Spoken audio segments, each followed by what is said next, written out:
So, students, in this session, we are going to discuss about the topic microbes as biofertilizers, right?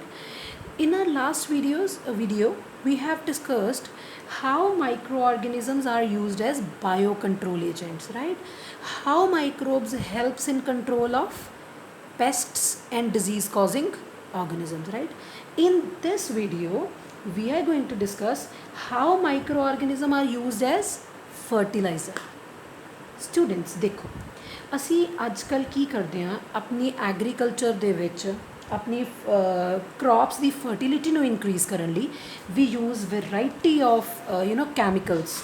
ਠੀਕ ਹੈ, ਉਹ ਜਿਹੜੇ ਤੁਸੀਂ chemicals use ਕਰਦੇ ਹੋ ਸਟੂਡੈਂਟਸ ਜਾਂ ਐਗਰੀਕਲਚਰਿਸਟਸ ਜਿਹੜੇ ਨੇ ਉਹ ਕਰਦੇ ਨੇ, ਫਾਰਮਰਸ ਕਰਦੇ ਨੇ, ਸੋ ਉਹਦੇ ਨਾਲ ਕਿ ਪ੍ਰੋਡਕਟਿਵਿਟੀ ਤਾਂ ਵੱਧ ਜਾਂਦੀ ਹੈ ਬਟ ਪੋਲਿਊਸ਼ਨ ਕਾਜ਼ ਹੁੰਦਾ ਹੈ, ਰਾਈਟ।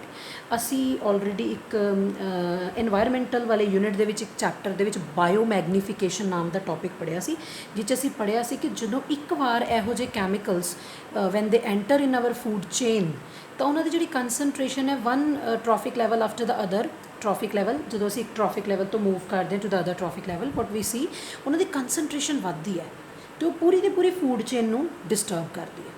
ਸੋ ਇਸ ਕਰਕੇ ਜਿਹੜੇ ਅਸੀਂ ਕੈਮੀਕਲਸ ਯੂਜ਼ ਕਰਦੇ ਹਾਂ ਦੇ ਆਰ ਹਾਈਲੀ ਹਾਰਮਫੁਲ, ਠੀਕ ਹੈ ਜੀ।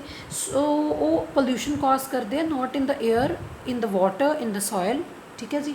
ਹਰ ਬੰਨੇ ਜਿਹੜਾ ਪੋਲਿਊਸ਼ਨ ਕਾਜ਼ ਕਰਦੇ ਆ। ਫਿਰ ਸਾਨੂੰ ਰਿਅਲਾਈਜ਼ ਹੋਇਆ ਕਿ ਓਵਰ ਯੂਜ਼ ਆਫ ਕੈਮੀਕਲ ਤਾਂ ਪ੍ਰੋਬਲਮ ਕਾਜ਼ ਕਰ ਰਿਹਾ। ਹੁਣ ਅਸੀਂ ਫਿਰ ਕੀ ਕਰਦੇ ਹਾਂ, ਕੀ ਯੂਜ਼ ਕਰਦੇ ਹਾਂ? Bio fertiliser. ਸੋ ਸਭ ਤੋਂ ਪਹਿਲਾਂ ਆਪਾਂ ਡਿਸਕਸ ਕਰਾਂਗੇ ਬਾਇਓ ਫਰਟੀਲਾਈਜ਼ਰਸ ਕੀ ਹੁੰਦੇ ਨੇ।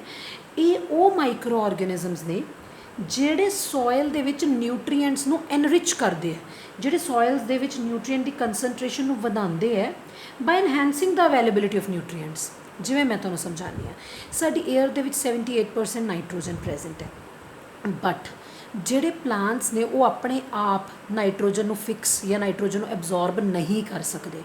ਸੋ ਮਾਈਕਰੋ ਆਰਗੈਨਿਜ਼ਮ ਕੀ ਕਰਦੇ ਆ, ਉਹ ਪਲਾਂਟ ਦੇ ਲਈ ਨਾਈਟ੍ਰੋਜਨ ਨੂੰ ਫਿਕਸ ਕਰਕੇ ਦਿੰਦੇ ਆ। ਜੇ ਮੈਂ ਇੱਕ ਮਤਲਬ ਇੱਕ ਬਾਇਓਲੋਜੀਕਲ ਟਰਮ ਦੇ ਵਿੱਚ ਕਹਾਂ ਤਾਂ ਉਹ ਕੀ ਕਰਦੇ ਨੇ micro organism, they convert atmospheric nitrogen into that form which is easily absorbable by the plants। Atmospheric nitrogen ਨੂੰ ਉਸ ਫਾਰਮ ਦੇ ਵਿੱਚ, ਉਸ ਮਤਲਬ ਉਸ ਕੰਪਾਊਂਡ 'ਚ ਕਨਵਰਟ ਕਰਕੇ ਦਿੰਦੇ ਆ ਜਿਹੜੇ ਪਲਾਂਟ ਫਿਰ ਈਜ਼ੀਲੀ ਐਬਜ਼ੋਰਬ ਕਰ ਲੈਂਦੇ ਆ। ਆਪਣੇ ਆਪ ਨਹੀਂ ਕਰ ਸਕਦੇ, ਮਾਈਕਰੋ ਆਰਗੈਨਿਜ਼ਮ ਹੈਲਪ ਕਰਾਉਂਦੇ। ਤਿਵੇਂ ਹੀ ਫੋਸਫੋਰਸ, ਠੀਕ ਹੈ। ਸੋ ਅਸੀਂ ਡਿਸਕਸ ਕਰਾਂਗੇ various types of bio fertiliser ਕਿਹੜੇ ਕਿਹੜੇ ਨੇ, ਕਿਹੜੇ ਕਿਹੜੇ ਮਾਈਕਰੋ ਆਰਗੈਨਿਜ਼ਮ ਨੂੰ ਐਜ਼ ਆ ਅਸੀਂ ਖਾਦ, ਐਜ਼ ਆ ਅਸੀਂ ਫਰਟੀਲਾਈਜ਼ਰ ਯੂਜ਼ ਕਰ ਸਕਦੇ ਹਾਂ। ਸੋ ਸਭ ਤੋਂ ਪਹਿਲਾਂ ਸਟੂਡੈਂਟ ਸਾਡੇ ਕੋਲ free living nitrogen fixing bacteria. Free living mean ਜਿਹੜਾ ਕਿਸੇ ਦੇ ਨਾਲ ਨਹੀਂ ਰਹਿ ਰਿਹਾ, ਫ੍ਰੀਲੀ ਲਿਵ ਕਰ ਰਿਹਾ, ਨਾਈਟ੍ਰੋਜਨ ਫਿਕਸ ਕਰਨ ਵਾਲਾ ਬੈਕਟੀਰੀਆ। ਐਜ਼ੋਬੈਕਟੀਰੀਆ, ਐਜ਼ੋਸਪਿਰਲਮ, ਜਿਹੜੇ ਸਾਡੇ ਸੋਇਲ ਦੇ ਵਿੱਚ ਨਾਈਟ੍ਰੋਜਨ ਕੰਟੈਂਟ ਨੂੰ ਵਧਾਉਂਦੇ ਆ, ਨਾਈਟ੍ਰੋਜਨ ਨੂੰ ਐਨਰਿਚ ਕਰਦੇ ਆ so that nitrogen is available to plants, ਠੀਕ ਹੈ ਜੀ। Free living nitrogen fixing cyanobacteria. ਦੇਖੋ ਸਟੂਡੈਂਟਸ, ਬੈਕਟੀਰੀਆ ਦੀ ਤਰ੍ਹਾਂ ਹੀ ਸਾਡੇ ਕੋਲ ਸਾਇਨੋਬੈਕਟੀਰੀਆ ਵੀ ਨੇ। ਸਾਇਨੋਬੈਕਟੀਰੀਆ ਆਟੋਟ੍ਰੋਫਿਕ ਹੁੰਦੇ ਆ। Autotrophic mean they can prepare their own food, widely distributed in aquatic and terrestrial environments। Cyanobacteria are found in aquatic as well as terrestrial environments। Aquatic water वाला, terrestrial means land वाला environment, ठीक है। सो उन्हां चों कई ਜਿਹੜੇ ਹੈ ਉਹ ਨਾਈਟ੍ਰੋਜਨ ਫਿਕਸੇਸ਼ਨ 'ਚ ਹੈਲਪ ਕਰਾਉਂਦੇ ਆ, ਲਾਈਕ ਐਨਾਬੀਨਾ, ਨੋਸਟੋਕ, ਓਸੀਲੋਟੇਰੀਆ।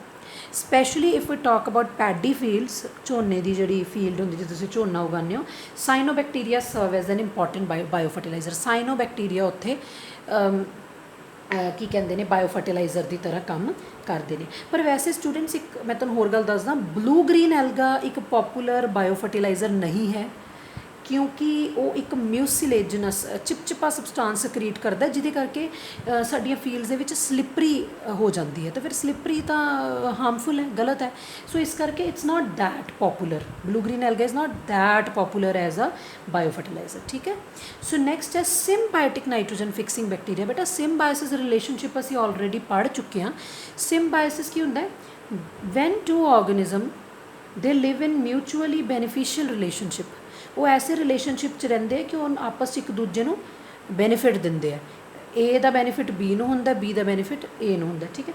ਇਵੇਂ ਹੀ ਇਹਦੀ ਐਗਜ਼ਾਮਪਲ ਹੈ ਸਾਡੇ ਕੋਲ ਰਾਈਜ਼ੋਬੀਅਮ ਬੈਕਟੀਰੀਆ। ਇਹ ਲੈਗਿਊਮਿਨਸ ਪਲਾਂਟ ਦੀਆਂ ਜੜ੍ਹਾਂ ਦੇ ਵਿੱਚ ਜਿੱਦਾਂ ਗੱਠਾਂ ਹੁੰਦੀਆਂ ਨਾ ਸਟੂਡੈਂਟਸ, ਗੱਠਾਂ, ਉਵੇਂ ਲੈਗਿਊਮਿਨਸ ਪਲਾਂਟ ਦੀ ਜੜ੍ਹਾਂ ਦੇ ਵਿੱਚ ਨਾ ਐਵੇਂ ਗੱਠਾਂ ਹੁੰਦੀਆਂ। ਸੋ ਇੱਥੇ ਇਹ ਬੈਕਟੀਰੀਆ ਰਹਿੰਦਾ ਉਹਦੀ ਜੜ੍ਹਾਂ ਦੇ ਵਿੱਚ, ਨਾਈਟ੍ਰੋਜਨ ਫਿਕਸਿੰਗ ਬੈਕਟੀਰੀਆ। ਸੋ ਉਹ ਕੀ ਕਰਦਾ ਰਾਈਜ਼ੋਬੀਅਮ, ਉਹ ਪਲਾਂਟ ਨੂੰ ਨਾਈਟ੍ਰੋਜਨ ਫਿਕਸ ਕਰਕੇ ਦਿੰਦਾ ਹੈ, ਠੀਕ ਹੈ। ਪਲਾਂਟ ਨੂੰ ਵੀ ਫਾਇਦਾ ਹੁੰਦਾ ਸਟੂਡੈਂਟਸ, ਅਤੇ ਨਾਈਟ੍ਰੋਜਨ ਫਿਕਸਿੰਗ ਬੈਕਟੀਰੀਆ ਨੂੰ ਵੀ ਫਾਇਦਾ, ਸ਼ੈਲਟਰ ਮਿਲ ਰਿਹਾ ਉਹਨੂੰ, ਫੂਡ ਮਿਲ ਰਿਹਾ, ਠੀਕ ਹੈ ਜੀ। So both are mutually beneficial to each other. ਜਿਵੇਂ ਸਿੰਬਾਇਟਿਕ ਨਾਈਟ੍ਰੋਜਨ ਫਿਕਸਿੰਗ ਬੈਕਟੀਰੀਆ, ਤਿਵੇਂ ਹੀ ਸਿੰਬਾਇਟਿਕ ਨਾਈਟ੍ਰੋਜਨ ਫਿਕਸਿੰਗ ਸਾਈਨੋਬੈਕਟੀਰੀਆ ਵੀ ਹੈ। ਅਜ਼ੋਲਾ ਹੈ, ਦੈਨ ਵੀ ਹੈਵ ਐਨਾਬੀਨਾ। ਇਹ ਜਿਹੜੇ ਐਜ਼ੋਲਾ ਐਨਾਬੀਨਾ ਐਸੋਸੀਏਸ਼ਨ ਹੈ students is of great importance. Y?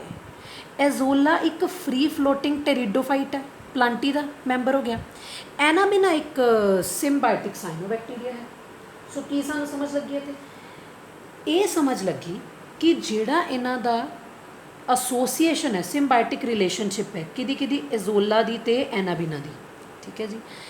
ਐਨਾਬੀਨਾ is a cyanobacteria, azolla is a pteridophyte, both lives in symbiotic relationship with each other, both are mutually beneficial to each other, ठीक है जी। So last ਜਿਹੜੇ ਅਸੀਂ type ਕਰਨ ਜਾ ਰਹੇ ਹਾਂ ਉਹ ਹੈ ਸਾਡੇ ਕੋਲ ਸਟੂਡੈਂਟਸ ਕਿ ਕਿਵੇਂ microorganism as a bio fertiliser use ਹੁੰਦੇ ਨੇ। ਸੋ ਲਾਸਟ ਅਸੀਂ ਐਗਜ਼ਾਮਪਲ ਕਰਨ ਜਾ ਰਹੇ ਹਾਂ ਸਟੂਡੈਂਟਸ ਮਾਈਕੋਰਾਈਜ਼ਾ, ਜਾਂ ਤੁਸੀਂ ਟਾਈਪ ਕਹਿ ਲਓ, ਅਸੀਂ ਕਰਨ ਜਾ ਰਹੇ ਮਾਈਕਰੋ। ਜਿਵੇਂ ਅਸੀਂ ਕੀਤਾ free living nitrogen fixing bacteria, free living nitrogen fixing cyanobacteria, symbiotic nitrogen fixing bacteria, symbiotic nitrogen fixing cyanobacteria, ਤਿਵੇਂ ਸਾਡੇ ਕੋਲ ਕੀ ਆ ਗਿਆ? ਮਾਈਕੋਰਾਈਜ਼ਾ। ਮਾਈਕੋਰਾਈਜ਼ਾ ਕੀ ਹੈ? ਇਹ ਇੱਕ ਤੁਸੀਂ ਕਹਿ ਲਓ ਜਿਹੜੇ ਹਾਇਰ ਪਲਾਂਟਸ ਹੁੰਦੇ ਆ ਨਾ, ਹਾਇਰ ਪਲਾਂਟਸ, ਉਹਨਾਂ ਦੀ ਰੂਟਸ ਦੇ ਨਾਲ ਫੰਗਸ, ਕੌਣ? ਫੰਗਸ, ਠੀਕ ਹੈ ਜੀ। ਉਹ ਇੱਕ ਮਿਊਚੁਅਲੀ ਬੈਨੀਫੀਸ਼ੀਅਲ ਰਿਲੇਸ਼ਨਸ਼ਿਪ 'ਚ ਰਹਿੰਦੇ ਆ। ਕੌਣ ਕੌਣ?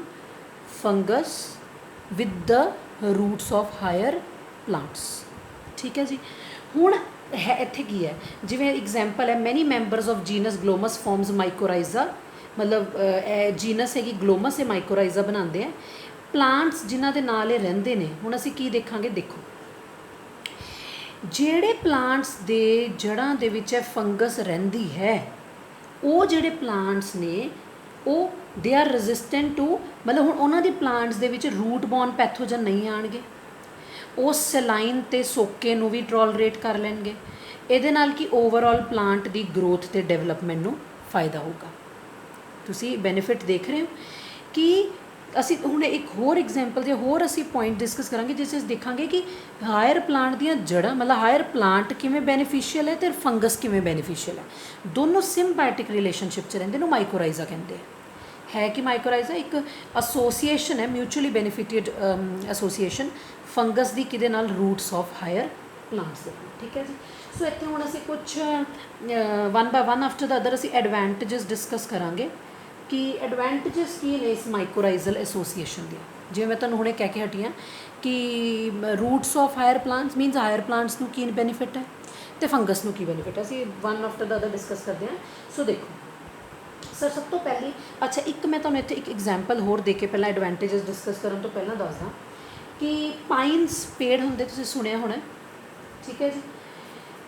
ਕਹਿੰਦਾ ਨੋਰਮਲੀ ਇਕੱਲਾ ਪਾਈਨ ਜਿੰਨੀ ਪੋਟੇਸ਼ੀਅਮ, ਨਾਈਟ੍ਰੋਜਨ, ਫਾਸਫੋਰਸ, ਕਾਪਰ ਅਤੇ ਜ਼ਿੰਕ ਐਬਜ਼ੋਰਬ ਕਰਦਾ ਹੈ ਨਾ, ਉਹ ਤੋਂ 2 to 3 ਟਾਈਮਸ ਜ਼ਿਆਦਾ ਇਹ ਵਾਲਾ ਪੇੜ ਇਹ ਵਾਲੇ ਨਿਊਟਰੀਐਂਟ ਐਬਜ਼ੋਰਬ ਕਰਦਾ ਜਦੋਂ ਇਹਦੀ ਜੜ੍ਹਾਂ ਦੇ ਵਿੱਚ ਫੰਗਸ ਰਹਿੰਦੀ ਹੋਵੇ। ਮੈਂ ਦੁਬਾਰਾ ਰਿਪੀਟ ਕਰਦੀ ਹਾਂ ਕਿ ਜਦੋਂ ਪਾਈਨਸ ਦੇ ਪੇੜ ਫੰਗਸ ਦੇ ਨਾਲ ਸਿੰਬਾਇਟਿਕ ਰਿਲੇਸ਼ਨਸ਼ਿਪ ਵਿੱਚ ਆ ਜਾਂਦੇ ਨੇ ਤਾਂ ਇਹ 2 to 3 ਟਾਈਮਸ ਮੋਰ ਜਿਹੜੇ ਹੈ ਨਿਊਟਰੀਐਂਟਸ ਨੇ, ਪੋਟੇਸ਼ੀਅਮ ਹੈ, ਨਾਈਟ੍ਰੋਜਨ ਹੈ, ਫਾਸਫੋਰਸ ਹੈ, ਕਾਪਰ ਹੈ, ਜ਼ਿੰਕ ਹੈ, ਇਹ ਫੰਗਸ ਦੀ ਪ੍ਰੈਜ਼ੈਂਸ ਦੇ ਵਿੱਚ 2 to 3 ਟਾਈਮਸ ਮੋਰ ਇਹ ਵਾਲੇ ਨਿਊਟਰੀਐਂਟ ਐਬਜ਼ੋਰਬ ਕਰਦੇ ਦੈਨ ਇਕੱਲੇ, ਮੀਨਸ ਦੈਨ ਅਲੋਨ। ਜਦੋਂ ਇਹ ਇਕੱਲਾ ਹੈ, ਇਹਦੇ ਸਿੰਬਾਇਟਿਕ ਰਿਲੇਸ਼ਨਸ਼ਿਪ 'ਚ ਨਹੀਂ ਹੈ ਅਤੇ ਘੱਟ ਐਬਜ਼ੋਰਬ ਕਰਦਾ ਹੈ ਐਲੀਮੈਂਟਸ ਔਰ ਮਿਨਰਲਸ, ਠੀਕ ਹੈ ਜੀ। ਸੋ ਐਡਵਾਂਟੇਜਸ ਅਸੀਂ ਦੇਖ ਲੈਂਦੇ ਹਾਂ। ਦੇਖੋ ਜੀ, ਜਿਹੜੀ ਸਭ ਤੋਂ ਪਹਿਲੀ ਗੱਲ ਹੈ ਕਿ ਫੰਗਸ ਜਿਹੜੀ ਹੈ ਉਹ ਵਾਟਰ ਅਵੇਲੇਬਿਲਿਟੀ ਇਹ ਇਨਕਰੀਜ਼ ਕਰਦੀ ਹੈ students water availability to the roots water availability to the roots ਕੀ ਅੰਡਰਸਟੈਂਡ ਕੀਤਾ ਤੁਸੀਂ ਕਿ ਜਿਹੜੀ ਫੰਗਸ ਹੈ ਉਹ ਪਲਾਂਟ ਨੂੰ ਫਾਇਦਾ ਦੇਣ ਜਾ ਰਹੀ ਹੈ ਉਹ ਪਲਾਂਟ ਦੇ ਲਈ ਵਾਟਰ ਦੀ ਅਵੇਲੇਬਿਲਿਟੀ ਵਧਾ ਦਿੰਦੀ ਹੈ ਜੜ੍ਹਾਂ ਦੇ ਲਈ ਠੀਕ ਹੈ ਜੀ ਰੂਟਸ ਜਿੰਨੀ ਪਹਿਲਾਂ ਵਾਟਰ ਐਬਜ਼ੌਰਬ ਕਰਦੇ ਸੀ ਫੰਗਸ ਦੀ ਐਸੋਸੀਏਸ਼ਨ ਦੇ ਨਾਲ ਹੁਣ ਜ਼ਿਆਦਾ ਪਾਣੀ ਐਬਜ਼ੌਰਬ ਕਰਦੇ ਫਾਇਦਾ ਹੋ ਗਿਆ ਨਾ ਪਲਾਂਟ ਨੂੰ ਓਕੇ ਸੈਕਿੰਡ ਐਡਵਾਂਟੇਜ ਦੇਖੋ ਜੀ ਸੈਕਿੰਡ ਐਡਵਾਂਟੇਜ ਹੈ ਕਿ ਫੰਗਸ ਪ੍ਰੋਡਿਊਸਿਸ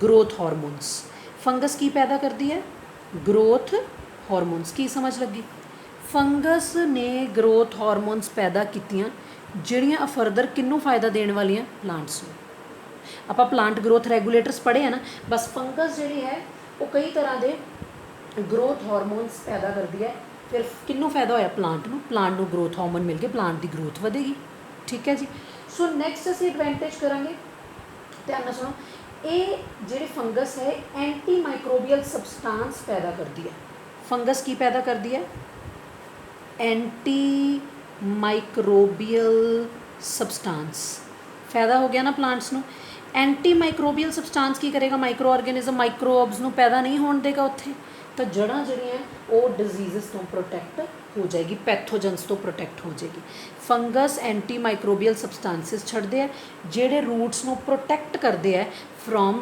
ਪੈਥੋਜਨਸ ਡਿਜ਼ੀਜ਼ ਕਾਜ਼ਿੰਗ ਆਰਗੈਨਿਜ਼ਮ ਫਾਇਦਾ ਹੋ ਗਿਆ ਨਾ ਪਲਾਂਟ ਦਾ ਠੀਕ ਹੈ ਜੀ ਨੈਕਸਟ ਦੇਖਦੇ ਹਾਂ ਪੁਆਇੰਟ ਨੈਕਸਟ ਸਾਡੇ ਕੋਲ ਹੈ ਜੀ ਜਿਹੜੀ ਫੰਗਸ ਹੈ ਉਹ ਨਰਿਸ਼ਮੈਂਟ ਅੱਛਾ ਹੁਣ ਤੁਸੀਂ ਸੋਚੋਗੇ ਕਿ ਮੈਮ ਨੇ ਤਾਂ ਸਾਰੇ ਡਿਸਕਸ ਕਰਤੇ ਕਿ ਫੰਗਸ ਦੇ ਉਹਨੂੰ ਕੀ ਐਡਵਾਂਟੇਜ ਹੋ ਰਿਹਾ ਪਲਾਂਟ ਨੂੰ ਫੰਗਸ ਨੂੰ ਆਪ ਵੀ ਤਾਂ ਇੱਕ ਐਡਵਾਂਟੇਜ ਹੋਣਾ ਕੁਛ ਐਡਵਾਂਟੇਜ ਹੋਣਾ ਚਾਹੀਦਾ ਹੈ ਨਾ ਹੁੰਦਾ ਫੰਗਸ ਨੂੰ ਕੀ ਮਿਲਦਾ ਹੈ ਨਰਿਸ਼ਮੈਂਟ ਐਂਡ ਸ਼ੈਲਟਰ ਹੋਰ ਕੀ ਚਾਹੀਦਾ ਫੰਗਸ ਨੂੰ fungus is getting nourishment from the plant and shelter ਠੀਕ ਹੈ ਜੀ ਫੰਗਸ ਨੂੰ ਵੀ ਫਾਇਦਾ ਹੋ ਰਿਹਾ ਅਤੇ ਪਲਾਂਟ ਨੂੰ ਵੀ ਕਈ ਤਰ੍ਹਾਂ ਦਾ ਫਾਇਦਾ ਹੋ ਰਿਹਾ ਵਾਟਰ ਅਵੇਲੇਬਿਲਿਟੀ ਵੱਧ ਰਹੀ ਹੈ ਪਲਾਂਟ ਲਈ ਗਰੋਥ ਹਾਰਮੋਨਸ ਮਿਲ ਰਹੀਆਂ ਨੇ ਉਹਨੂੰ ਐਂਟੀ ਮਾਈਕਰੋਬੀਅਲ ਸਬਸਟੈਂਸਿਸ ਮਿਲ ਰਹੇ ਨੇ ਈਵਨ ਜਿਹੜੇ ਮਾਈਕਰੋਬਸ ਨੇ ਸੋਇਲ ਦੇ ਵਿੱਚ ਪ੍ਰੈਜ਼ੈਂਟ ਨੇ ਉਹ ਪਲਾਂਟ ਲਈ ਨਾਈਟ੍ਰੋਜਨ ਵੀ ਫਿਕਸ ਕਰਕੇ ਦਿੰਦੇ ਆ ਠੀਕ ਹੈ ਜੀ ਉਹ ਪਲਾਂਟ ਦੀ ਹਿਊਮੀਫਿਕੇਸ਼ਨ ਹਿਊਮਸ ਬਣਾਉਣ 'ਚ ਵੀ ਹੈਲਪ ਕਰਦੇ ਆ ਮਿਨਰਲਾਈਜੇਸ਼ਨ 'ਚ ਵੀ ਹੈਲਪ ਕਰਦੇ ਆ ਮਤਲਬ ਜਿਹੜੇ ਇਹ ਮਾਈਕਰੋ ਆਰਗੈਨਿਜ਼ਮਸ ਨੇ ਈਵਨ ਇਹ ਕਈ ਹੋਰ ਟਾਈਪਸ ਆਫ ਵਰਕ ਜਿਹੜੇ ਉਹ ਵੀ ਕਰਕੇ ਦਿੰਦੇ ਆ ਪਲਾਂਟ ਲਈ ਸੋ ਅਸੀਂ ਕੀ ਦੇਖਿਆ ਫੰਗਸ ਨੂੰ ਵੀ ਐਡਵਾਂਟੇਜ ਮਿਲ ਰਹੀ ਹੈ ਅਤੇ ਪਲਾਂਟ ਨੂੰ ਵੀ various types of things available ਹੋ ਰਹੀਆਂ ਨੇ ਠੀਕ ਹੈ ਸੋ ਇਹ ਹੈਗਾ ਸੀ ਸਾਡੇ ਕੋਲ ਮਾਈਕੋਰਾਈਜ਼ਾ ਸੋ ਅਸੀਂ ਕੀ ਡਿਸਕਸ ਕੀਤਾ ਅਸੀਂ ਡਿਸਕਸ ਕੀਤਾ ਹਾਊ ਮਾਈਕਰੋ ਆਰਗੈਨਿਜ਼ਮ ਦੇ helps in helps as biofertilizer or they act as biofertilizer और उसी act नहीं they are used as biofertilizer अगर मैं करैक्टली इनू बोलना तो असी free living nitrogen fixing bacteria पढ़िया with its example free living nitrogen fixing cyanobacteria पढ़िया symbiotic nitrogen fixing bacteria symbiotic nitrogen fixing cyanobacteria and mycorrhiza तो कल्ला क्वेश्चन भी आ जाता विद एग्जाम्पल मतलब कल्ले माइकोराइजा तो वट इज़ माइकोराइजा और तुसी यदि तुहानू एग्जाम्पल पूछ सकदा और तुहानू ईवन एडवांटेजेस पूछा जा सकता कि की फ़ायदे ने फंगस नू की फ़ायदे ने प्लांट नू ठीक है जी so this was all about microbes in human welfare so इत्थे साडा 10th चैप्टर फिनिश होता है